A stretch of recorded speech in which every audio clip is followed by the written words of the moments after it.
뉴스에 시작합니다. 저는 동정민입니다. 검찰의 불법 대선 자금 수사가 본격화되자 이재명 민주당 대표가 긴급 기자회견을 열었습니다. 꺼내든 카드는 특검. 대장동 사건과 관련해서 특검을 하자면서 이 대선 때 제기됐던 윤석열 대통령 관련 의혹들도 같이 특검하자고 나섰습니다. 여당이 반대할 경우 민주당의 힘만으로, 다시 말해 다수당 의석을 앞세워서 추진하겠다고 밝혔습니다. 이 검찰 수사를 조작과 날조라고 비판하면서 이 사탕 하나 받은 것 없다며 결백을 호소했는데요. 첫 소식 우현기 기자입니다. 이재명 더불어민주당 대표가 오늘 오전 긴급 기자회견을 열고 자신은 불법 대선 자금을 받지 않았다고 부인했습니다. 저 이재명은 단 한 푼의 이익도 취한 바가 없습니다. 저는 불법 대선 자금은커녕 이 사탕 한 개 받은 게 없습니다. 대장동 일당은 당시 택지 개발 이익을 공공환수한 자신에게 불만을 갖고 있었는데 돈을 왜 주냐는 겁니다. 공산당 같은 XX 등등 이렇게 저를 원망하고 욕했습니다. 그 원망하던 저를 위해서 돈을 줬다, 대선 자금을 줬다, 이게 말이 되는 얘기겠습니까? 불법 대선 자금을 받은 혐의로 체포된 김용 민주연구원 부원장을 믿는다는 점도 재차 강조했습니다. 오랫동안 함께한 사람이고 믿고 함께한 사람이고 지금도 저는 여전히 그의 결백을 믿습니다. 그러면서 검찰의 수사를 조작이자 날조라고 비판했습니다. 아무리 털어도 먼지조차가 안 나오니까 있지도 않은 불법 대선 자금을 만들고 있는 것입니다. 이 대표는 윤석열 대통령과 여당에 대장동 특검을 제안했습니다. 화천대유 대장동 개발과 관련된 특검을 즉시 수용하십시오. 윤 대통령이 대검 중수 2과장 시절 부산저축은행을 수사하며 대장동 대출건을 제외했다는 의혹, 김만배 씨 누나가 윤 대통령 부친의 집을 구입한 경위 등도 특검 대상에 포함시켰습니다. 이 대표는 여당이 거부하면 민주당 단독으로 처리하겠다는 의지도 밝혔습니다. 채널A 뉴스 우현기입니다. 어제 검찰총장 사퇴를 요구했던 민주당은 대응 수위를 높여가고 있습니다. 대통령 사과가 없으면 다음 주 시정연설도 거부하겠다고 압박했고, 이 강경파 철험의 의원들은 내일 정권 퇴진 촛불 집회에 참석할 계획입니다. 한수아 기자입니다. 검찰의 대선 자금 수사에 대한 민주당의 맞대응 카드는 25일 대통령 국회 시정연설 보이콧입니다. 국회 이 XX들한테 연설하러 오겠다는 겁니까? 국회에 있는 저 이 XX는 그 연설 듣고 싶지 않습니다. 국회에 오지를 말든지 아니면 정중하게 사과를 하든지 둘 중에 하나는 해야 되는 거 아니겠습니까? 그러면서 순방 당시 비속어 논란 사과와 검찰의 보복 수사 중단을 조건으로 내걸었습니다. 민주연구원에 대한 압수수색도 계속 막기로 했습니다. 당사에 있는 그 깡통 컴퓨터에 채취라도 가지려고 압수수색을 들어왔던 건가요? 검찰이 갖고 왔다고 다 우리는 당해야 합니까? 정치 생명을 연장하려고 하는 추악한 야욕들이 만들어낸 기획물입니다. 장외투쟁도 본격화합니다. 민주당 정치탄압대책위원회는 오늘부터 용산 대통령실 앞에서 1인 릴레이 시위를 시작했습니다. 당내 강경파인 철험의 의원들은 내일 열리는 윤석열 정권 퇴진 촛불 집회에 참여하기로 의견을 모았습니다. 당 지도부는 민주당 의원들의 개별 참석은 막지 않겠다는 입장입니다. 좀 윤석열 정권의 이런 정치 탄압에 대해서 대국민 집회가 열리는 거 아니겠습니까? 그랬을 때 의원 입장에서 국민의 입장에서 또 얘기할 수 있는 거니까요. 민주당은 이 대표의 대장동 특검법 제안에 따라 이번 주말 새 특검 법안을 마련하고 다음 주부터 논의를 시작할 계획입니다. 채널A 뉴스 한수아입니다. 국민의힘은 이재명 대표의 특검 제안을 즉각 거부했습니다. 이 검찰의 수사를 방해하기 위한 의도적인 시간 끌기라고요. 특별검사가 아니라 특혜검사를 원하는 거냐는 말도 나왔습니다. 이어서 김담비 기자입니다.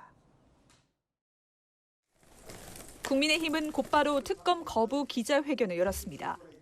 이런저런 이유로 특검을 피하다가 이제 정권이 바뀌어서 수사를 제대로 하기 시작하니까 특검 주장을 하고 있습니다. 의도적인 시간 끌기, 물타기, 수사 지연의 다름이 아닙니다. 특검으로 검찰 수사를 방해하고 자신에게 유리한 쪽으로 수사 방향을 틀려는 게 아니냐는 겁니다. 이 대표가 수사 범위에 윤석열 대통령을 포함한 것을 두고는 물타기라고 비판했습니다. 특검하면 누가 추천하느냐부터 수사 범위부터 시간 끌다가 지금 진행되고 있는 수사만 지연시키고 허물게 하는 그런 현상을 수없이 봐왔지 않습니까? 대통령실도 이 대표의 특검 제안에 대해 주 원내대표가 이미 답했다며 거부 의사를 밝혔습니다. 여권 고위 관계자는 채널A와의 통화에서 민주당이 특검법을 만들어 야당만 특검 추천권을 갖게 할 경우 자신들이 추천한 검사에게 수사를 받게 되는데 말이 안 된다고 했습니다. 국민의힘은 친명계와 비명계 간 갈등 조짐도 파고들었습니다. 김기현 의원은 뇌물 참사, 부패 참사의 몸통으로 지목되는 이재명 대표와 즉시 손절하는 게 최선의 해결책이라고 했고, 정진석 비상대책위원장은 이 대표가 연환계를 풀지 않으면 민주당은 이재명과 함께 침몰할 것이라고 했습니다. 자신의 배가 흔들리는 것을 막으려 모든 배를 하나로 묶는 삼국지 조조의 연환계를 언급하며 당이 함께 어려워질 수 있다고 주장한 겁니다. 당내 한 의원은 국감이 끝나면 민주당 내 이탈이 많아질 것이라며 이탈 의원들과 함께 국정과제 입법을 추진하겠다고 했습니다. 채널A 뉴스 김담비입니다. 지금 법원 앞에서 기자들은 이 김용 민주연구원 부원장에 대한 구속영장 심사 결과를 기다리고 있습니다. 오늘 아침에 검찰이 청구했죠. 검찰은 관계자들 진술 외에 김 부원장에게 돈을 건넨 장소와 액수가 적힌 메모장을 확보한 것으로 전해집니다. 현장에 나가 있는 취재기자 연결해 봅니다. 자, 구자준 기자, 김 부원장에 대한 구속 심사는 끝이 났습니까? 네, 오후 3시 반에 시작된 김용 민주연구원 부원장에 대한 구속영장 심사는 조금 전 6시쯤 끝났습니다. 김 부원장은 신문을 마치고 이곳 서울구치소로 와서 법원의 결정을 기다리게 됩니다. 검찰은 오늘 새벽 정치자금법 위반 혐의를 적용해 구속영장을 청구했는데요. 대선을 앞둔 지난 2021년 4월부터 8월 사이 4차례에 걸쳐 8억 4,700만 원을 받은 혐의입니다. 남욱 변호사가 마련한 돈이 유동규 전 성남도시개발공사 기획본부장을 거쳐 김 부원장에게 전달됐다는 건데요. 유 전 본부장이 1억 원 정도를 전달하지 않아 실제로 건네진 돈은 7억여 원으로 알려졌습니다. 김 부원장 측은 오늘 신문을 마친 뒤 억울한 점을 충분히 밝혔다며 판사님께서 현명하게 판단하실 걸로 믿는다고 말했습니다. 자, 이 검찰 수사 과정에서 메모장이 발견이 됐다는데 거기 뭐가 적혀 있는 겁니까? 검찰은 유 전 본부장과 남 변호사 등의 진술을 확인하는 과정에서 메모장을 확보했는데요. 돈을 건넨 횟수와 장소, 금액까지 자세히 기록된 걸로 전해졌습니다. 이 메모는 남 변호사의 지시로 돈을 전달했던 천화동인 4호 이사 이모 씨가 기록한 건데요. 김 부원장의 체포영장 발부 과정에도 증거로 제출됐습니다. 김 부원장이 받은 돈 중 1억 원을 유 전 본부장에게 되돌려준 정황도 드러났는데요. 그 시점은 언론에서 대장동 개발 의혹을 본격적으로 제기한 지난해 9월로 알려졌습니다. 김 부원장의 구속 여부는 이르면 오늘 밤 늦게 결정될 전망입니다. 지금까지 서울구치소 앞에서 전해드렸습니다. 네, 이렇게 김용 민주연구원 부원장이 구속심사를 받은 오늘 김 부원장에게 돈을 건넨 혐의를 받는 유동규 전 성남도시개발공사 본부장은 대장동 재판에 출석했습니다. 돈 전달의 모든 과정을 알고 있을 유 전 본부장의 입에 시선이 집중됐는데요. 손인혜 기자입니다. 유동규 전 성남도시개발공사 기획본부장이 승합차에서 내려 법정으로 향합니다. 출소 하루 만에 자신이 피고인인 대장동 재판에 출석하러 온 겁니다. 김용 민주연구원 부원장과 관련된 질문이 빗발쳤지만 아무런 답변도 하지 않았습니다. 김용 씨한테 돈 전달했다는 진술하신 거 맞나요? 진실을 발표해야 돼요. 혹시 검찰 측 회의나 협박 있었을까요? 심정 변화 있으신 이유 있을까요? 여기까지 하겠습니다. 지금까지는 구속 상태로 구치소와 법원을 오가며 재판을 받아왔지만 구속 기간이 끝나 오늘부터 불구속 상태로 재판을 받는 겁니다. 오늘 재판은 유 전 본부장과 함께 기소된 정영학 회계사의 증언을 중심으로 진행돼 피고인석에 앉은 유 전 본부장이 발언을 할 기회는 없었습니다. 유 전 본부장은 오전 재판을 마치고 나오는 길에도 입을 열지 않았습니다. 유동규 원장에게 7억은 어떤 명목으로 건네셨나요? 불법 자금이라는 걸 인식하고 돈 전달하셨나요? 오늘 재판에서 정영학 변호사는 대장동 사건과 관련해 최근 검찰에서 2차례 조사를 받았다고 밝히기도 했습니다. 유 전 본부장이 앞으로 재판에서 김용 부원장에게 건넸다는 돈과 관련한 증언을 하게 될지 관심이 모아집니다. 채널A 뉴스 손인혜입니다. 국회 국정감사에서는 김용 부원장 체포와 민주당사 압수수색을 둘러싼 공방이 벌어졌습니다. 민주당은 영장을 발부한 것에 대해 법원의 정치적 선택이라고 공격했고, 국감장에 나온 서울중앙지방법원장은 혐의가 소명된 것으로 보인다고 말했습니다. 최수연 기자입니다. 국회 법사위 국정감사에 출석한 성지용 서울중앙지방법원장은 민주당사 압수수색 영장 발부는 법률 요건에 따른 것이라고 답했습니다. 법원이 영장 발부한 것은 검찰이 영장을 청구하면서 적시한 혐의와 증거를 인정했다고 봐야 되는 거죠? 소명이 되었다고 법률 요건에 따라 판단한 것으로 봅니다. 서울중앙지법은 김용 민주연구원 부원장 체포 영장과 민주연구원 압수수색 영장을 발부한 곳입니다. 성 법원장은 유동규 전 성남도시개발공사 기획본부장의 석방에 대해서는 대장동과 위례 사건은 별개라며 석방은 법적으로 너무 당연하다고 답했습니다. 민주당은 김용 부원장에 대한 체포영장 발부를 집중적으로 따졌습니다. 검찰이 김용에 대해서 출석하라라는 요구를 한 번도 하지 않은 상태인데 이렇게 출석 요구에 응하지 아니할 우려가 있다. 그렇게 청구를 하고 검찰의 날개를 달아주고 민주주의의 파괴에 협조해도 되냐는 것입니다. 어찌 보면 법원이 가장 정치적 선택을 이번에 했다는 생각도 듭니다. 국민의힘은 민주당의 민주연구원 사무실 압수수색 저지를 비판했습니다. 대한민국에 어디에 성역이 있습니까? 법이 들어가지 못하는 곳이 있습니까? 범죄가 있는 곳에 압수수색이 불가능하고 또 범죄 수사가 불가능한 영역이 대한민국에 존재합니까? 민주당이 불참한 가운데 진행된 어제 법사위 감사파행 책임을 두고도 여야는 공방을 벌였습니다. 채널A 뉴스 최순입니다.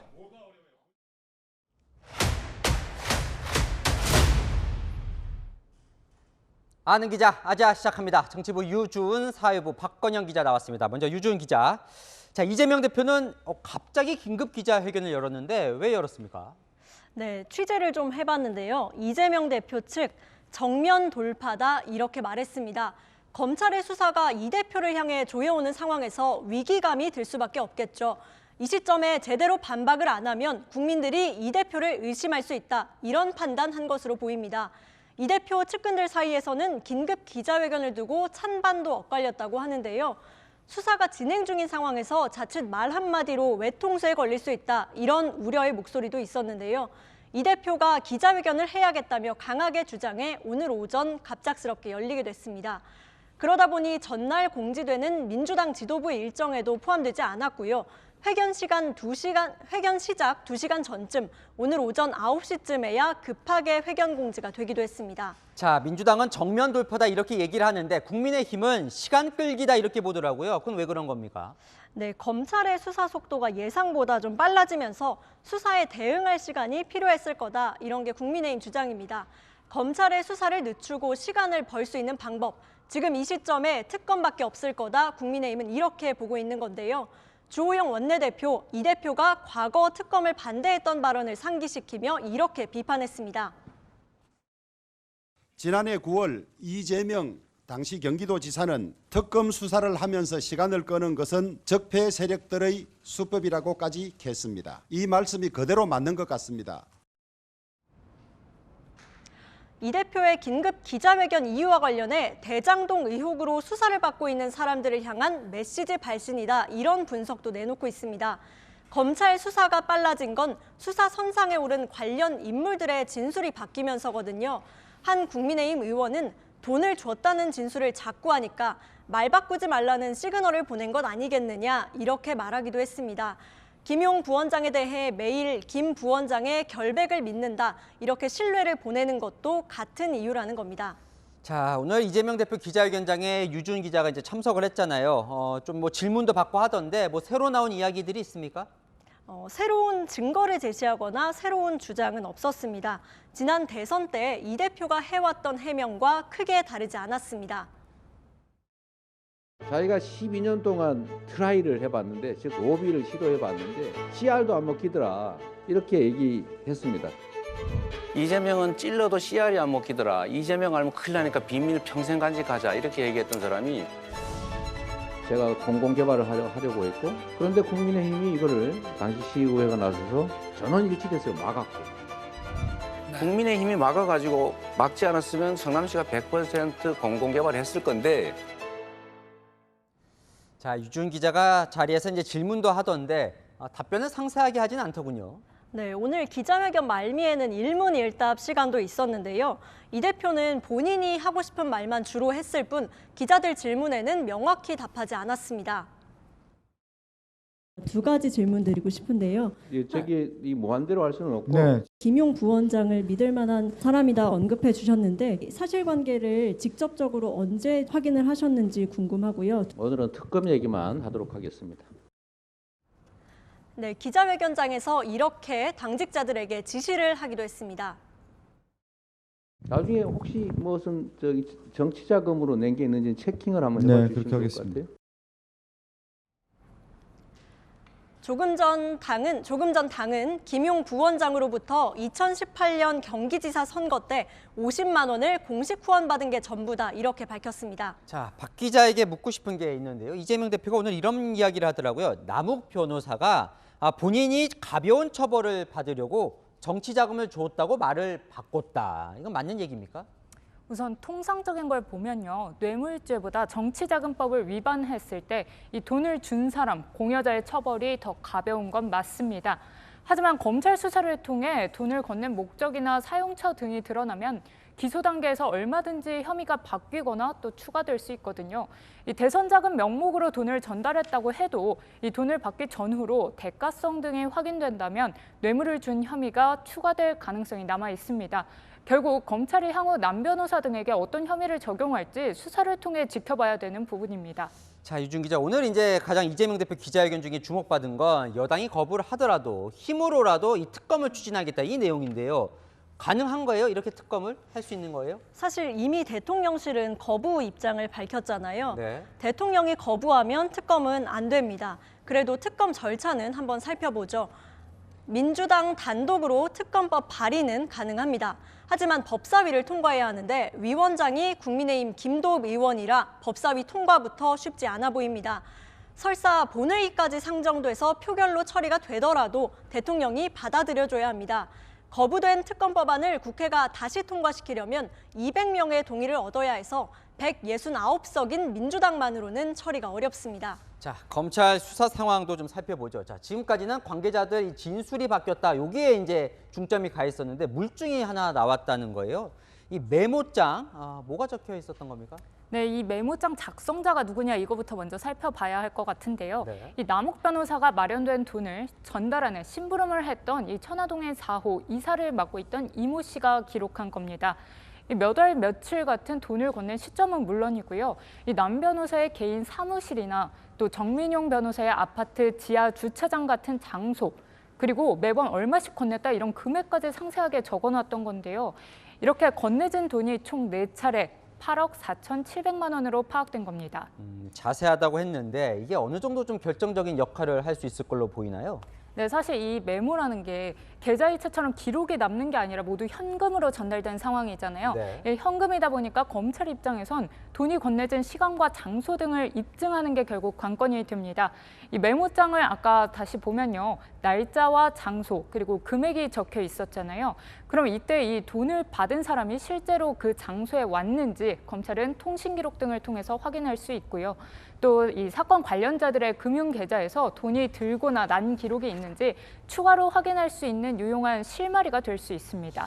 지금 이제 박 기자 말에 따르면 상당히 이제 중요한 단서가 될 수 있을 것 같은데 이 메모는 왜 이제서야 나온 겁니까? 사실 검찰이 대장동 관련한 수사 지난해부터 해왔었거든요. 네. 근데 그때부터 수차례 압수수색을 했는데 그땐 발견되지 않았던 겁니다. 비교적 최근에 검찰에 제출된 자료로 보이고요. 이 검찰 수사팀이 유동규 전 본부장과 남욱 변호사 등을 상대로 진술을 확보하고 또 수사망을 좁혀오니까 이씨 측에서도 결국 남욱 변호사와 얘기해서 이 메모장의 존재 더 이상 감출 수 없었던 걸로 보입니다. 자, 유준 기자, 이재명 대표 이제 긴급 기자회견도 했고 남은 카드, 더 꺼낼 카드가 뭐가 있을까요? 야당이 쓸 수 있는 카드는 여론에 기대는 것 외에는 별게 없습니다. 정치 보복, 정적 제거, 이런 정치 구호를 계속 이어가면서 지지층에 기댄 여론전이 지금으로서는 가능한 방법입니다. 물론 거대 의석수를 앞세워서 예산안 처리 등 국정 운영에 협조하지 않는 방법도 있지만 이 방법은 자칫 국정 발목 잡기라는 역풍을 맞을 수 있는 만큼 신중할 수밖에 없을 겁니다. 네, 잘 들었습니다. 아는 기자 유준, 박건영 기자와 살펴봤습니다. 자, 지금 법원에서 구속영장 심사 결과를 기다리는 사람이 한 명 더 있는데요. 서욱 전 국방장관입니다. 서해 공무원 피격 사건과 관련해서 장관급으로는 처음으로 구속영장이 청구됐죠. 오늘 이 심사받고 나가는 서 전 장관을 향해서 서해 공무원 고 이대준 씨 친형이 달려드는 소동도 벌어졌습니다. 법원에 취재 기자 나가 있습니다. 자, 전민영 기자, 서 전 장관 심사 마치고 지금 어디에 있습니까? 네, 서욱 전 장관은 서울중앙지법에서 오늘 오전 10시부터 4시간 가까이 영장심사를 받았는데요. 지금은 서울구치소로 이동해서 구속 여부를 기다리고 있습니다. 서 전 장관은 국방부 기밀 삭제 등의 혐의를 받고 있는데요. 취재진 질문에는 입을 굳게 다문 채 법정으로 들어갔습니다. 혐의 인정하십니까? 오늘 영장심사에서 어떻게 소명하실 건가요? 서해에서 피격된 고 이대준 씨의 유족도 오늘 법원을 찾았는데요. 피격 공무원 이 씨의 10살 딸이 직접 썼다는 편지를 공개하며 구속 수사를 촉구했습니다. 판사님, 제게서 아빠를 빼앗아가고 아빠를 나쁜 사람으로 만든 많은 사람들에게 벌을 주세요. 영장 심사가 끝난 뒤 서 전 장관이 법원을 떠나는 과정에서 소동이 벌어지기도 했습니다.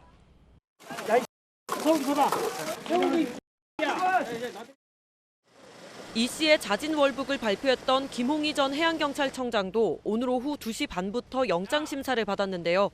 서 전 장관과 마찬가지로 구속 여부는 아직 결정되지 않았습니다. 법원이 서 전 장관과 김 전 청장에 대한 구속영장을 발부할 경우 서해 피격 사건의 윗선 수사도 탄력을 받을 전망입니다. 지금까지 서울중앙지법에서 전해드렸습니다. 김건희 여사의 숙명여대 석사 논문, 국민대 박사 논문에 대해 표절 의혹이 있죠. 오늘 교육위 국정감사장에 그 두 대학 총장이 출석했습니다. 국민대는 표절이 아니라고 결론 내렸고 숙명여대는 아직 논의 중인데요. 야당은 두 대학 총장을 몰아세웠고 여당은 이재명 민주당 대표 논문 표절 의혹으로 맞섰습니다. 정한희 기자입니다. 야당은 국민대가 김건희 여사의 박사 논문에 대해 표절이 아니라고 본 이유를 따져 물었습니다. 국민대를 세간에서 뭐라고들 하는지 아세요 혹시? 잘 모르시죠? 국힘대, 건희대, 국민학교, 논문이죠 맛집 이렇게 불러요. 지난번 국감에서는 불출석했던 이홍재 국민대 총장도 물러서지 않았습니다. 국민대 제대로 검증했다고 자신하십니까? 네. 그렇습니까? 공정한 조사했다고 자신하십니까? 네. 표절 판단이 신속하게 이루어진 문대성 전 새누리당 의원 사례까지 소환했습니다. 김건희는 391일이나 걸리고 문대성은 24일 소요되고 김건희가 중요합니까? 아니면 네. 동문들의 명예가 중요합니까? 동일한 기준으로 했고요. 차이점은요. 예비조사에서 문대성 씨 건은 시효가 도과되지 않아서 바로 들어갔고요. 그다음에 김건희 여사 건은 시효가 도과돼서 숙명여대를 향해선 지난 3월 예비조사가 끝났는데도 본조사가 늦어지는 점을 지적했습니다. 숙명여대 교수님들 수준이 석사학위 논문 하나를 가지고 10개월 동안 이거를 끌어야 될 정도로 교수님들 수준이 낮습니까? 연구진실성위원회에서 하는 것이고요. 총장이 거기에 개입할 수가 없습니다. 저희는 절차대로 하고 있습니다. 국민의힘은 이재명 민주당 대표의 논문 표절 의혹으로 맞불을 놨습니다. 김 여사에 대한 공격은 정치 공세라고 반박하기도 했습니다. 대통령 부인이 되었다는 이유로 한 사인의 그 학위의 표절 여부에 대해서 이렇게 정말 난리법석을 떨 일인가. 김 여사보다 대선 후보를 지내고 현직 국회의원인 이 대표 논문을 검증하는 게 정상적이라는 주장입니다. 채널A 뉴스 정한입니다. 앞서 내일 정권 퇴진 요구 집회가 열린다고 전해드렸죠. 이 보수단체 집회도 예정되어 있습니다. 장소가 둘 다 서울 광화문 일대인데 신고 인원만 13만 명에 달합니다. 물리적 충돌 우려까지 나오고 있는데요. 서주희 기자가 보도합니다. 내일 광화문 일대에서 신고된 집회 인원은 모두 13만 명입니다. 전광훈 목사가 이끄는 자유통일당은 오후 3시부터 주사파 척결 국민대회라는 집회를 엽니다. 신고한 집회 인원은 3만 명입니다. 1시간 뒤부터는 윤석열 대통령 퇴진을 요구하는 촛불 전환 행동이 인근에서 10만 명 규모의 집회를 시작합니다. 비슷한 시각 교차로 하나를 사이에 두고 보수 진보단체가 집회를 열면서 충돌 우려가 높아지고 있습니다. 촛불 전환 행동이 집회 뒤 대통령실이 있는 용산 삼각지역 방면으로 행진할 예정이어서 경찰도 바짝 긴장하고 있습니다. 신자유연대 등 보수단체 회원들이 그 시각 삼각지역 일대에서 4천 명 규모의 맞불 집회를 진행할 예정이기 때문입니다. 검찰 수사를 둘러싼 여야 대립이 보수 진보단체의 맞불 집회로 번지는 상황. 윤희근 경찰청장은 취임 후 처음으로 집회 관련 대책회의를 소집했습니다. 경찰은 집회 현장에 차벽과 펜스를 설치하고 전국에서 90여 개 기동대를 소집해 배치할 계획이라고 밝혔습니다. 주말 오후 세종대로와 태평로, 삼각지 일대 도로가 통제될 예정이어서 극심한 교통 혼잡이 예상됩니다. 채널A 뉴스 서주입니다.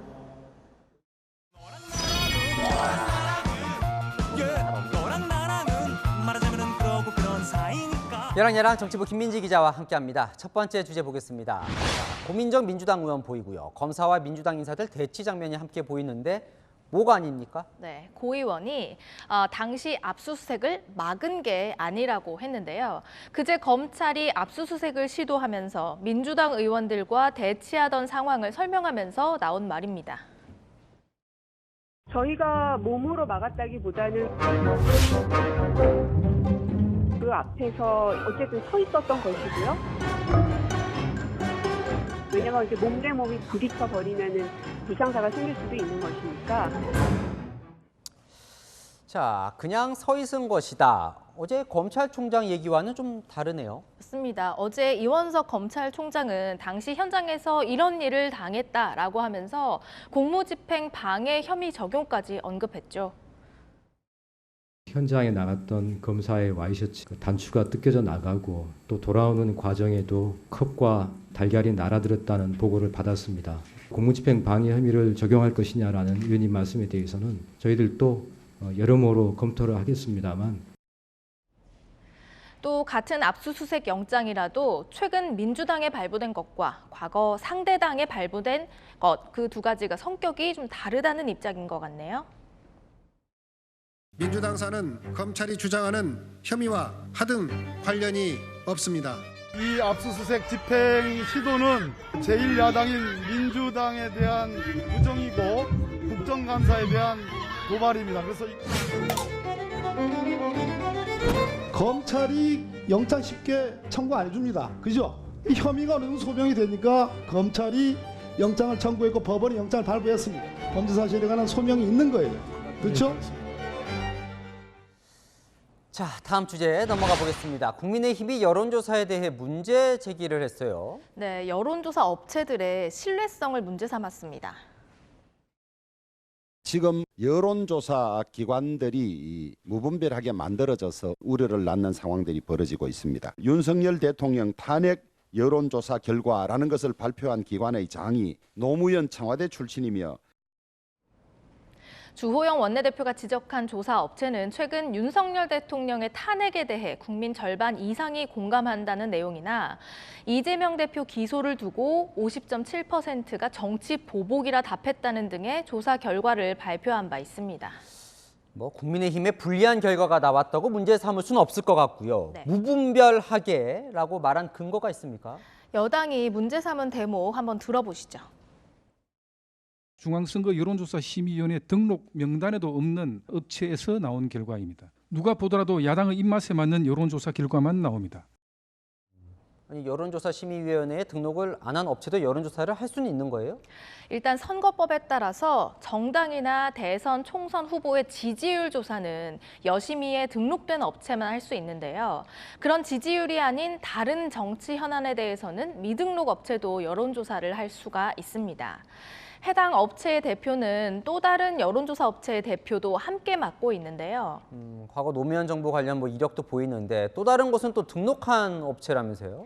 맞습니다. 그래서 여당은 등록 업체도 있으면서 미등록 업체를 통해서 입맛대로 정치 현안을 조사하려는 것 아니냐고 의심하는데요. 국민의힘은 제도적 장치를 마련하겠다고 벼르고 있습니다. 그쪽 업체 측 입장은 뭐예요? 저희가 대표에게 연락을 시도했지만 아직 답변을 받지는 못했습니다. 네, 입장을 한번 기다려보죠. 자, 다음 주제 하나 더 보겠습니다. 별들의 전쟁. 저분들은 군 장성 출신들이네요. 맞습니다. 어제 국방위 육군에 대한 국정감사가 있었는데요. 서해 공무원 피격 사건을 두고 군 장성 출신 선후배 의원이 설전을 벌였습니다. 2년 전과 바뀐 것은 정권 바뀐 것밖에 없는데 어떻게 여기에서 우리 국방위원님들이 서욱 전 장관이 조작했다라고 주장합니까? 인간적인 의리상 어떻게 또 그렇게 할 수 있습니까? 인간의 본성까지 얘기를 하네요. 저보고 국회의원을 핑계대고 예의가 있네 없네 그러는데 우리 김병주 존경하는 의원님은 제가 군단장 할 때 제 연대장 하지 않았어요? 저한테 그렇게 하는 것도 괜찮아요? 천년 만년 국회의원 하는 거 아니에요. 국감장에서 인간적 의리 얘기나 선후배 이야기하는 게 그렇게 좋아 보이지는 않습니다. 네, 이른바 계급 설전에 회의가 한때 정회됐는데요. 불필요한 논쟁으로 안 그래도 부족한 국감 시간만 낭비한 것 아닐까요? 네, 지금까지 여랑야랑이었습니다. 자, 다음 소식입니다. 오늘 오후 경기 안성시에 있는 물류창고 신축 공사장에서 이 건물 바닥이 붕괴를 해 작업자 5명이 추락했습니다. 2명이 사망하고 3명이 크게 다쳤는데요. 안타까운 사고 소식 현장 연결해서 알아보겠습니다. 자, 이혜주 기자, 사고 소식 전해주시죠. 네, 사고가 벌어진 안성 물류창고 공사 현장입니다. 밤이 어두워지면서 내부에선 조명을 켠 채 현장 감식이 3시간째 이어지고 있는데요. 밤늦게까지 감식은 진행될 것으로 보입니다. 사고가 난 건 오후 1시 5분쯤입니다. 4층에서 콘크리트 타설 작업을 하던 중 50제곱미터 면적의 바닥 부분이 3층으로 무너져 내린 건데요. 당시 작업 중이던 8명 중 5명이 5, 6m 아래로 추락했습니다. 사고를 당한 5명은 모두 외국 국적으로 하청업체 소속인 것으로 알려졌는데요. 3명이 심정지 상태로 병원으로 옮겨졌는데 40대와 30대 중국인 남성 2명이 숨지고 30대 중국인 여성 1명은 여전히 의식이 없는 상태입니다. 50대 중국인과 우즈베키스탄인 등 2명이 크게 다쳐 치료를 받고 있습니다. 3명은 바닥이 완전히 무너지기 전 대피해 변을 면했습니다. 사고가 난 건물은 지하 1층, 지하 5층의 연면적 27,000제곱미터 규모의 저온 물류 창고로 지난해 8월 완공해 내년 2월 완공될 예정이었는데요. 시공사인 SGC 이테크건설은 매출 1조 원 규모의 대기업 계열사로 상시 근로자 수가 200명을 넘어 중대재해처벌법 적용 대상 사업장인 것으로 파악됐습니다. 고용노동부는 아래층에 설치된 동바리가 하중을 이기지 못해 무너진 걸로 보고 근로감독관을 현장에 급파해 콘크리트 양생 기준 등 산업안전보건법을 제대로 지켰는지 파악하고 있습니다. 경찰은 현장 감독을 업무상 과실치사 혐의로 입건하기로 했습니다. 고용부는 전국 물류창고 공사 현장에 대해 불시 점검을 실시하기로 했습니다. 지금까지 안성 물류창고 사고 현장에서 채널A 뉴스 이혜주입니다. 제빵공장 직원이 사고로 숨진 지 6일 만에 허영인 SPC그룹 회장이 고개를 숙였습니다. 그러나 뒤늦은 사과에 소비자의 불신은 커지며 불매운동까지 벌어지고 있는데요. 피해는 파리바게트 점주들이 입고 있습니다. 김승희 기자입니다. SPC 허영인 회장이 고개를 숙였습니다. 20대 근로자가 기계에 끼어 숨진 지 6일 만입니다. 사고 책임은 물론 이후 대처에도 문제가 있었다며 거듭 고개를 떨궜습니다. 다음날 사고 장소 인근에서 작업이 진행되었던 것으로 확인되었습니다. 이는 잘못된 일이었습니다. 그 어떤 이유로도 설명될 수 없습니다. 사고 재발을 막기 위해 3년 동안 1,000억 원을 투자하겠다고 밝혔지만 소비자 반응은 여전히 차갑습니다. 사고가 일어난 기계 바로 옆에서 다시 빵을 만들었다고 하니까 아무래도 사 먹기 좀 꺼려지고 너무 늦게 사과를 한 것 같고 이거는 소비자에 대한 우롱 그런 게 아닌가, 피해자에 대한 약간 기만. 결국 피해를 보는 건 애꿎은 가맹점주들입니다. 가게 2시간 근무하는데 2분이 들어오셨어요. 25년 차인데 이렇게 어려운 분이 처음이네요. 처음 대응을 잘해야 되지 않았었을까 하는.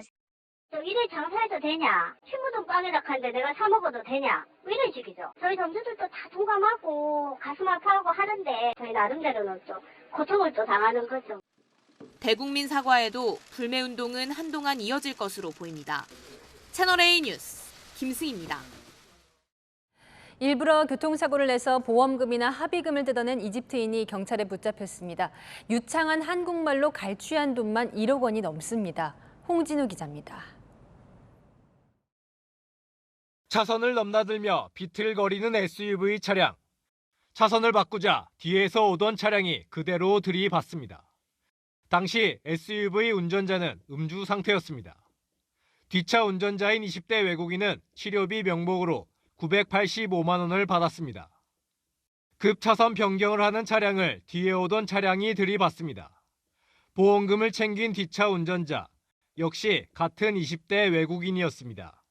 지가 유리하다고 밀어버린 거 아니에요. 부산 가야 된다고 그러면서 뭐 차 이거 어떡하냐고. 이집트 국적 A씨는 음주운전과 차선 변경 위반, 중앙선 침범 같은 교통법규 위반 차량을 노려 고의로 사고를 냈습니다. 골목길을 지나가는 차량과 주차하려 후진 중인 차량에 일부러 부딪히기도 했습니다. 이런 수법으로 최근 2년간 22번에 걸쳐 보험금과 합의금으로 1억 2천만 원을 받아 챙겼습니다. 지난 2018년 한국에 정착한 A씨는 인터넷으로 교통사고 처리 과정을 알아본 뒤 범행을 계획했고 밤마다 유흥가를 돌아다니며 범행 대상을 물색한 것으로 조사됐습니다. 고의로 사고를 낸 뒤에는 유창한 한국어를 써가며 합의금을 요구했습니다. 교통법규 위반 차량의 경우는 합의금을 더 많이 받을 수 있다는 점을 알고 있었기 때문에 주요 대상으로 삼았습니다. 경찰은 A씨를 구속하고 검찰에 넘겼습니다. 채널A 뉴스 홍진우입니다. 수면 마취제 프로포폴은 아시는 것처럼 중독성이 높은 향정신성 의약품이죠. 이 프로포폴을 처방받기 위해 내시경 검사를 하루에 3번이나 받은 30대 여성이 붙잡혔습니다. 지인의 이름까지 도용했습니다. 김지윤 기자의 단독 보도입니다. 흰옷을 입은 여성이 수액 바늘을 꽂은 채 병원 건물 안 화장실로 들어갑니다. 1분 뒤 수액을 뽑고 나와 주변을 두리번거리더니 비상계단을 통해 건물 밖으로 나갑니다. 1시간 뒤 2.7km 떨어진 다른 병원. 여성이 출입문을 열고 들어와 병원으로 향합니다. 40분 뒤 경찰관들이 들이닥치더니 얼마 지나지 않아 여성 경찰관이 해당 여성의 팔짱을 낀 채 끌고 나옵니다. 병원을 전전하며 프로포폴을 상습 투약한 30대 여성이 붙잡힌 건 지난 17일 오후 3시쯤. 여성은 향정신성 의약품으로 분류된 수면 마취제 프로포폴을 맞기 위해 이날 하루에만 3번의 위내시경 검사를 받았습니다. 서울 강서구의 내과에서 내시경 검사를 받은 건 오전 11시. 이후 낮 12시와 오후 2시 차로 20분 거리의 병원 2곳을 방문해 검사를 받았습니다. 여성은 상습 투약이 드러나는 걸 피하기 위해 지인들의 이름과 주민번호를 도용했습니다. 검거 전에도 닷새 동안 5차례의 내시경 검사를 받은 걸로 확인됐습니다. 경찰은 이 여성의 신원 정보를 의사협회와 보건소에 공유하고 추적하고 있었습니다. 여성은 화장실을 가는 척하며 몰래 빠져나오는 방식으로 검사비도 내지 않았습니다. 체포되기 직전 방문한 병원에서는 최근 마약을 투약해 곧 구속될 것 같다며 그 전에 검진 차원에서 내시경 검사를 받고 싶다고 말한 걸로 확인됐습니다. 경찰은 마약류 관리에 관한 법률과 주민등록법 위반, 사기 혐의 등을 적용해 오늘 검찰에 구속 송치했습니다. 채널A 뉴스 김지윤입니다. 우리 사회 곳곳에 마약 확산 실태 집중적으로 전해드리고 있습니다. 우리 미래 세대를 지켜야 한다는 사명감으로 마약과의 전쟁에서 반드시 승리해 주십시오. 대통령도 이렇게 다시 한번 마약과의 전쟁을 강조했죠. 그런데 단속만큼 중요한 게 재활치료입니다. 한번 중독된 사람들이 주변에 마약을 전파하는 경우가 많기 때문이죠. 하지만 장기간 입소해서 치료받는 재활합숙소, 전국에 단 3곳에 불과합니다. 재활과 치료가 왜 중요한지 치료를 받고 있는 20대들의 이야기를 제가 들어봤습니다.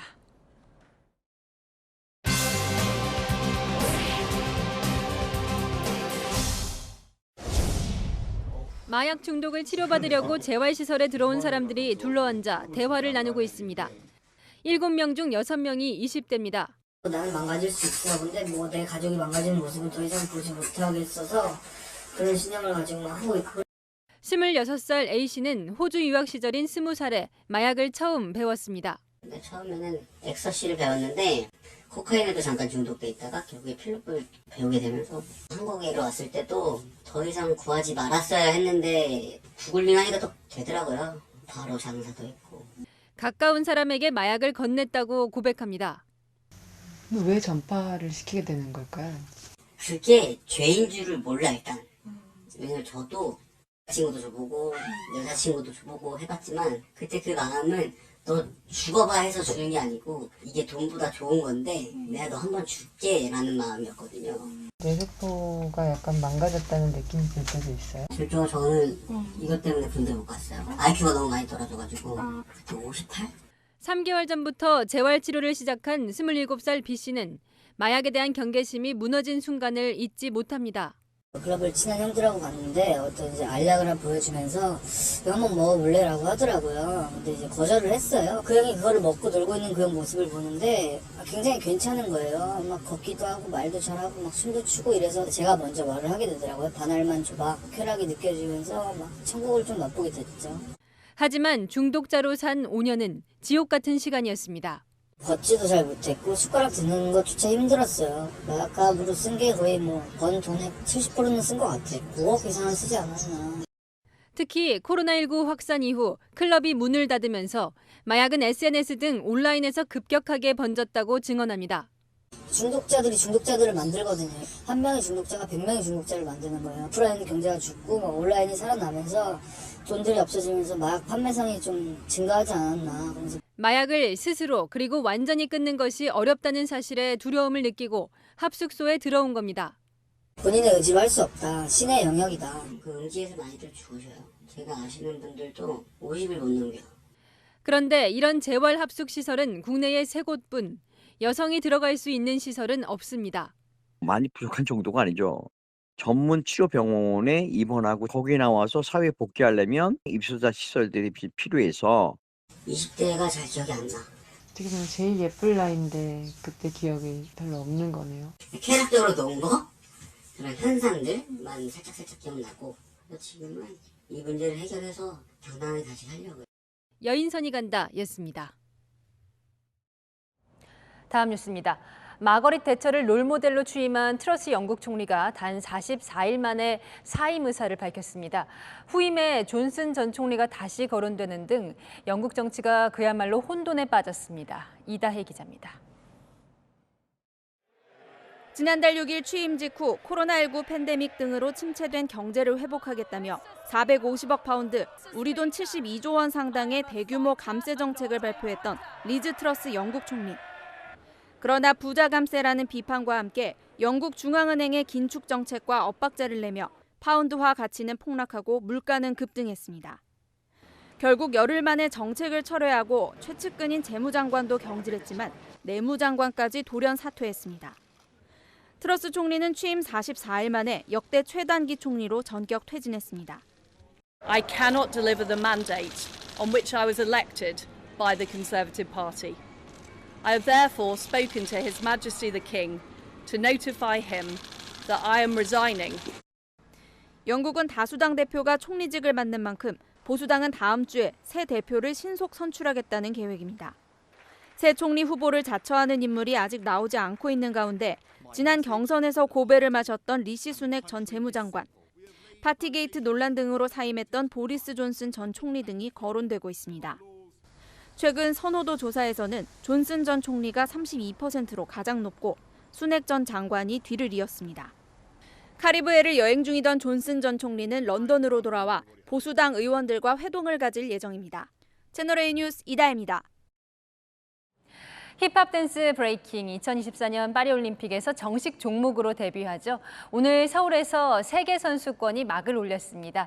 정윤철 기자입니다. 비보이들이 힙합 음악에 맞춰 묘기에 가까운 춤 동작을 선보입니다. 손에 땀을 쥐게 하는 움직임에 박수와 환호가 쏟아집니다. 우리나라에서 처음으로 열린 세계 브레이킹 선수권 대회입니다. 관중들은 선수들의 화끈한 춤 대결을 휴대전화로 촬영하며 즐거워합니다. 우리나라에 세계적인 선수들이 온 게 많지 않은데 이런 기회에 또 세계적인 선수들을 직접 볼 수 있어가지고 현장감이 너무 좋고. 브레이킹 종목의 최고권위 대회인 만큼 경쟁도 치열했습니다. 미국과 일본 등 브레이킹 강국의 선수들은 박력 넘치는 안무 구성으로 눈길을 끌었습니다. 한국 선수들은 안방에서 외국 선수들에게 우승을 내줄 수 없다는 생각입니다. 일단은 한국에서 열리는 거다 보니까 마음이 조금 더 편한 건 있고 확실히 더 잘 보여줘야겠다는 각오를 하고 있습니다. 전 세계 70개국에서 온 400명의 춤꾼들은 이번 대회를 시작으로 본격적인 올림픽 출전 경쟁에 돌입했습니다. 이번 대회는 2024년 파리올림픽 출전권에 필요한 포인트를 줍니다. 첫날 남녀 32명씩 살아남은 가운데 내일 토너먼트를 통해 우승자가 결정됩니다. 채널A 뉴스 정인철입니다.